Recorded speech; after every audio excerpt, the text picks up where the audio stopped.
when a Fresno law firm filed a class action lawsuit against 3 phone companies on behalf of 11 plaintiffs. The attorneys who filed the suit are Nicholas Butch Wagner and Andy Jones. They are our guests on this edition of Valley Press. Mr. Wagner and Mr. Jones are partners in the firm of Wagner and Jones law offices in Fresno. The firm specializes in cases involving personal injury and employment law. Mr. Wagner and Mr. Jones contend that the big phone companies have violated their California customers' rights of privacy. This issue is a complex one, and the details are changing by the day, if not by the hour. We're going to discuss the story of telephone surveillance by the federal government and the story of that local lawsuit filed last week in Fresno Superior Court. Welcome to Valley Press, Nicholas Butch Wagner and Andy Jones. How you doing, Jim? Surprise factor as a starting point. Stories of national telephone surveillance by the federal government have been in the news daily for the past several weeks. Then last week, we saw it mainly as a national story. Then last week, page 1 of the Fresno Bee, your law firm has filed a class action suit against AT&T, Bell South, and Verizon. Your firm specializes in personal injury cases and employment law cases. What prompted the lawsuit against the phone companies? Well, invasion of privacy, which is what this is, and a violation of federal statutes. Invasion of privacy is a personal injury. It's a right that everyone has a personal right to enjoy and a freedom, and a violation of it is considered under the law of personal injury. Have you been involved in invasion of privacy cases prior to this? Oh, yes. Several kinds of different cases? Yes, arising out of employment and other issues. The specific immediate issue of telephone surveillance has become extremely complicated. Now, this most recent situation that I think people are around here know about was reported on May 11th in USA Today. And this story started a lot of the discussion on this. And USA Today reported that the National Security Agency, the NSA, has been collecting phone records of millions of Americans. Then USA says the data that the government has been using were provided by AT&T, Bell South, as I explained, and Verizon. Now we have a media issue as well as a legal issue, because on Monday Bell South said it did not provide phone records to the National Security Agency. On Tuesday, Verizon said it is not providing such information, and AT&T has refused to confirm or deny. So all of that happened since you have filed the lawsuit. So what do these denials do to your class action suit, and where do you go from here? Well, I see this as somewhat different than targeted telephone surveillance.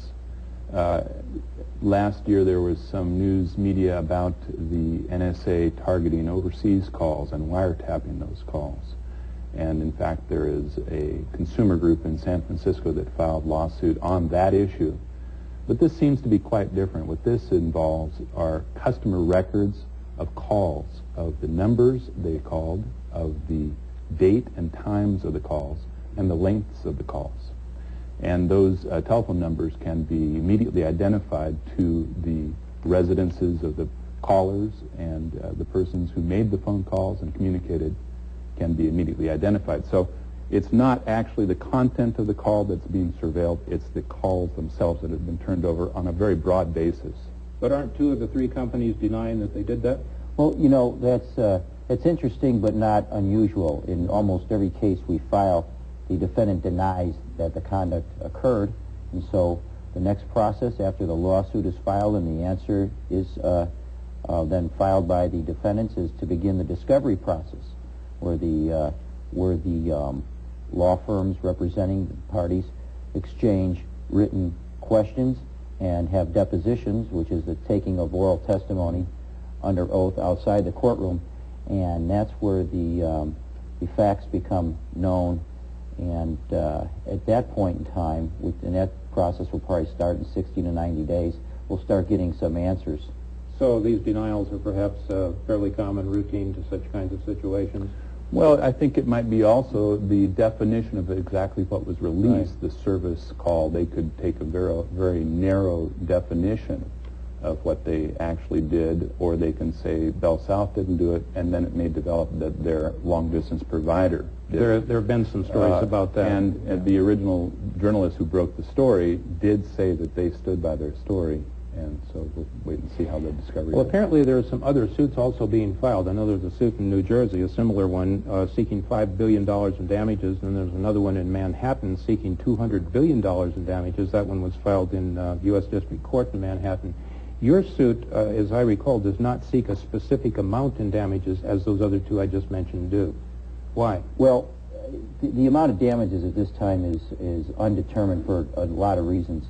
We don't know how many people are going to be in this class, but any person who was a customer of any of those three companies, Bell South, Verizon, or AT&T within the last several years is a potential member of that class. So in that regard, this has the potential of probably being the biggest class action case ever, because there has to be, close to 200 million people or more in this country that are customers of those three companies. So the amount of damages in this case, the $200 billion and the $5 billion, that's certainly in the ballpark when we're talking about the numbers under the statute and what the companies can be liable for each violation. And there's well over 1 billion calls made in this country every day. I might give an example, too. There are code sections that were enacted in 1986 called the Electronic Privacy Act, Electronic Communications Privacy Act. And the violation described here of giving up confidential customer records without their consent, without exigent or emergency circumstances, the minimum penalty that is imposed by that statute for each violation is $1,000. Now, if there are, out of 40 million potential customers in California, half of them are class members, then $1,000 times 20 million would be $20 billion worth of fines. This is going to be quite a class action suit, to put it mildly. We're not the only firm involved. They are consolidated typically across the nation. There are probably going to be several firms that are going to file in the next few weeks, months, perhaps. That's what we anticipate. The turnover of private phone records by the phone companies, now you've been quoted, Mr. Wagner, in the newspaper as saying that this is illegal. And Mr. Jones, you just cited a specific situation involving the law. More precisely, what is the law? You mentioned this privacy apart from what was it, a law in... Yes, it's a congressional statute. Back before 1986, apparently the U.S. Supreme Court ruled that the U.S. Constitution and the privacy provisions innate to that Constitution did not protect the call records of customers who were being serviced by these major telephone companies. So Congress enacted the Electronic Communications Privacy Act, and it's what installed these penalties for giving up customer call records. There's no question about it. This is a violation of law. In your mind, there's no question about it. Well, we wouldn't file without that belief. If that is true, and I don't say that it's not, why would the phone companies, the big, giant phone companies with all of their attorneys, risk this and provide this information? The answer to that is it obviously was an economic, financial decision made by these companies, because there's no question about that. So what I think it came down to is that these companies had to weigh the consequences of either turning over the records or not turning over the records. And they obviously knew that it was a violation of the law. That's abundantly clear. Quest, for example, one of the fourth major phone provider that didn't turn over the records, cited that as their reason for not doing it. So obviously they know the law, and they were advised by their attorneys that they would subject them to a lot of liability. So you got to look at, well, what was at stake for them. On the other hand, if they didn't comply with the government's request to turn this over, well, there's a couple theories here, and the next few months we'll answer these questions. But one of the possibilities is that the government either paid them for these records, and the companies are profiting from turning these records over, or the government put pressure on them by, for example, threatening to cut their lucrative government contracts with these companies, or three, these companies are getting close to becoming monopolies now. As you know, they're gathering, they're getting bigger, and they're merging. And I think they're getting close, perhaps, to violating the Sherman Antitrust Act. So the government, and this is speculation at this point, but it's one of the theories, and like I said, discovery in the next few months will feather this out, is that the government may have let them know that the Justice Department can come after them and start splitting up their companies if they don't play ball with the government on this issue. So the bottom line, it came down to a balancing act of how much it's going to cost them either way to deal with this issue.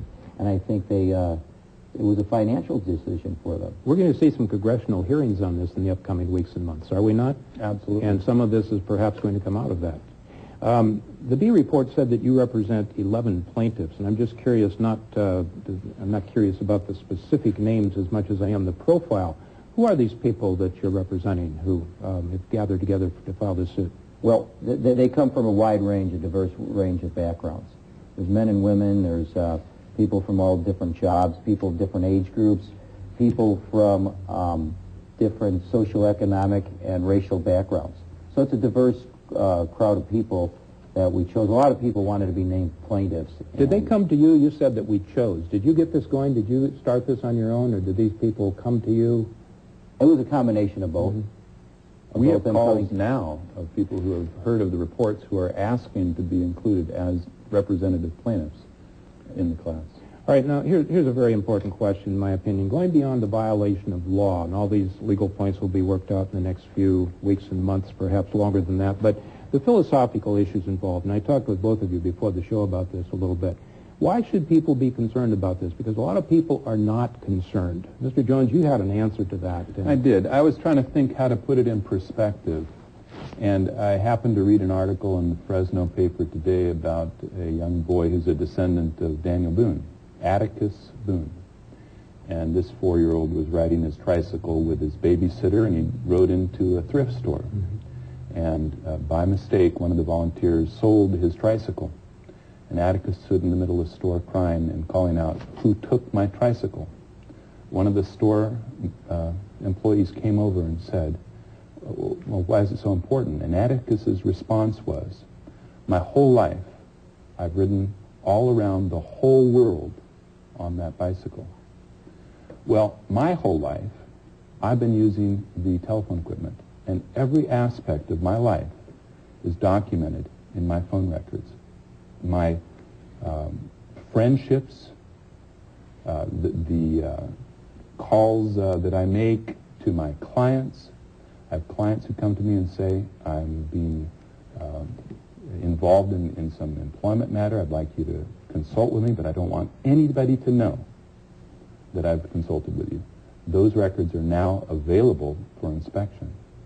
And they weren't before, not unless that person was the target of an investigation and there was probable cause he committed a crime that would justify the subpoena of those records.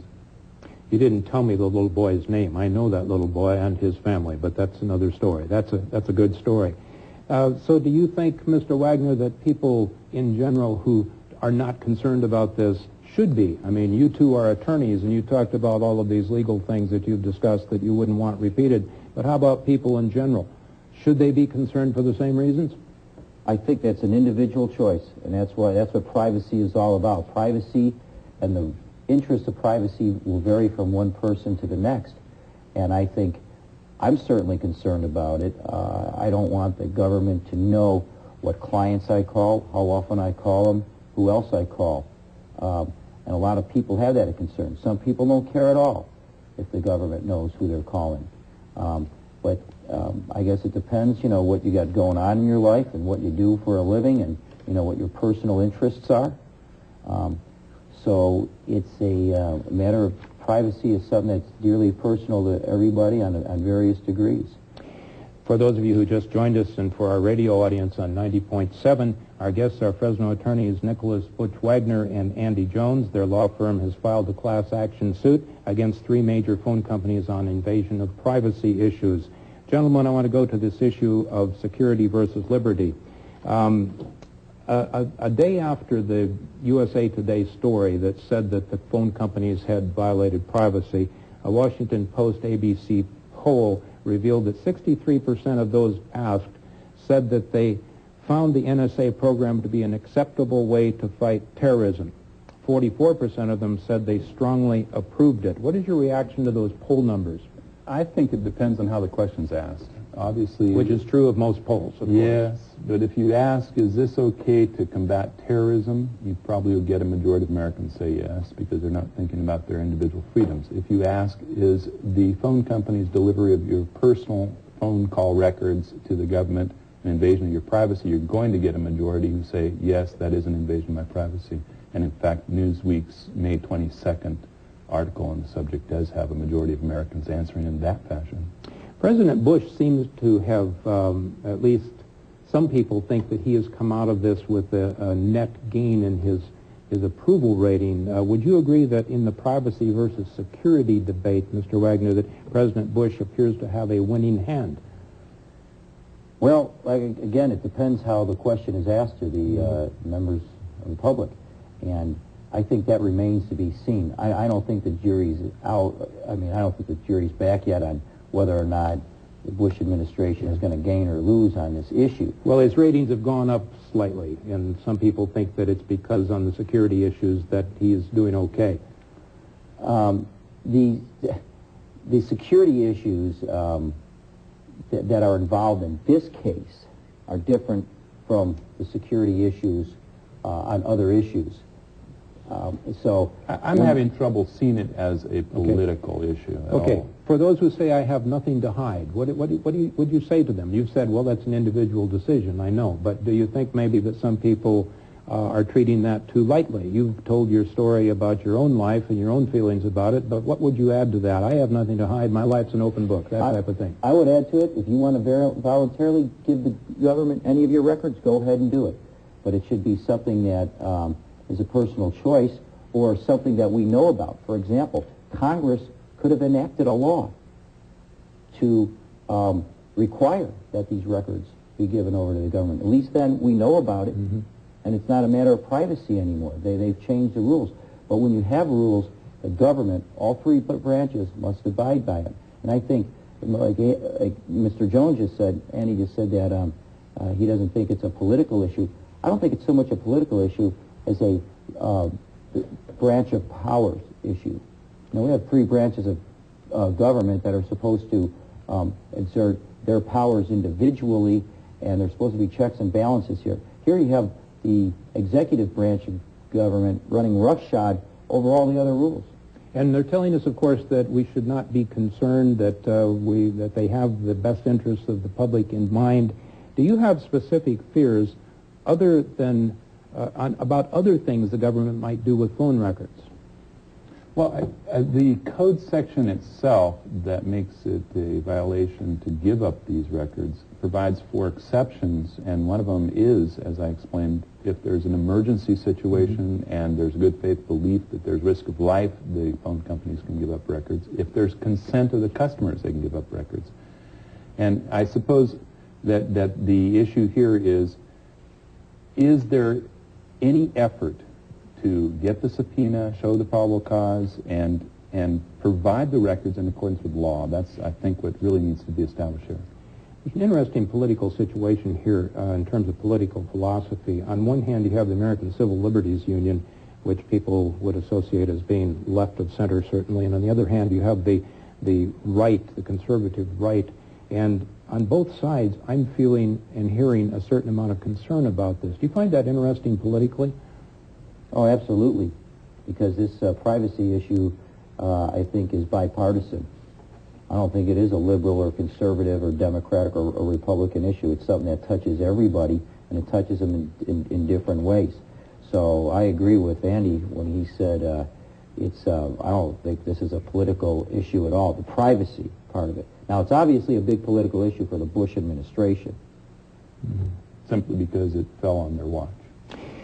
The argument that in times of war, our security, and when our security is threatened, individual rights are violated. I was chatting earlier before this program with my friend at Fresno State political science professor Dave Schechter, and he pointed out that back during the Civil War, that President Lincoln, for example, was historically on record of having taken some shortcuts with such things as habeas corpus cases and things like that, all in the defense of national security. There are many, many other examples of this.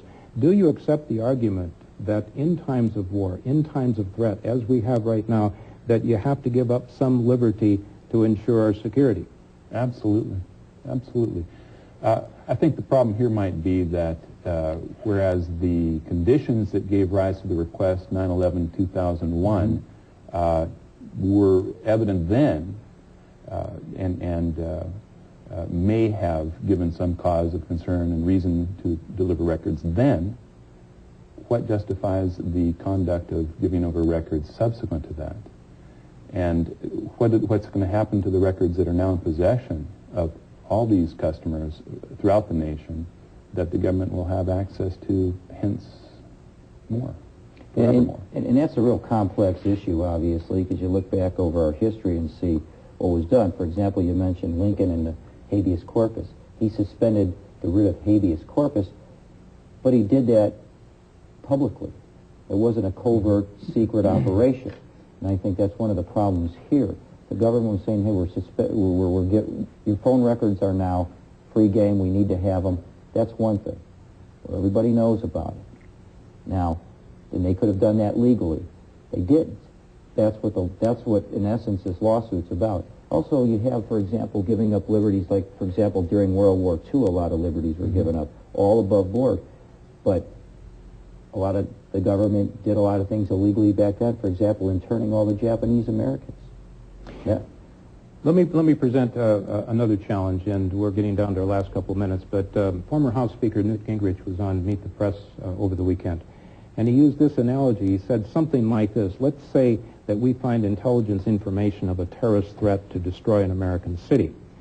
The implication from Gingrich was that if it would be possible to get that information, perhaps by sacrificing some freedoms, we must get it. And he said, if we don't, if the government does not get that information and it's out there to be obtained, people would say, why didn't you know about it? Why didn't you do something about it? What is your reaction to that, Mr. Jones? What freedoms are being protected here? We're trying to protect the freedom of privacy and the freedom to express and communicate our thoughts with people and not have the oversight of the government intrude into that freedom.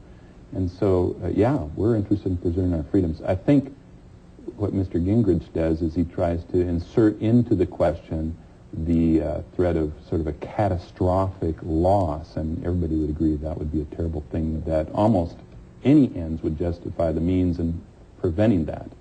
But we can all speculate about those things, except we're here to try and protect certain freedoms that we believe are innate to our Constitution and our being Americans. There's another argument, a point I've heard discussed on some of the talk shows. Look, they know everything about us anyway. The grocery stores know what we eat. Barnes & Noble know what we read. Everybody knows everything about us, and they can get any kind of information they want anyway. This resignation issue, does that bother you? It does a bit, because it's not true. I mean, I hope the government doesn't know everything that I do, and I think most people feel the same way. They have certain information about us that they're entitled to by law. And we have to keep going back to that. This is a nation that's the greatest nation on earth because we have a system of law that everybody, including the government, is supposed to follow and abide by. And it's when a branch of government violates the law, violates everyone's constitutional rights, where these problems arise. And that was unnecessary in this case. And the government gets the information they're entitled to pursuant to law. So the government has certain information about us. They're entitled to what they're to get what the law allows them. And to narrow our focus a little bit, we are not talking about the government here. We're talking about phone companies operating for profit, doing us a service that is protected by statute as a matter of privacy.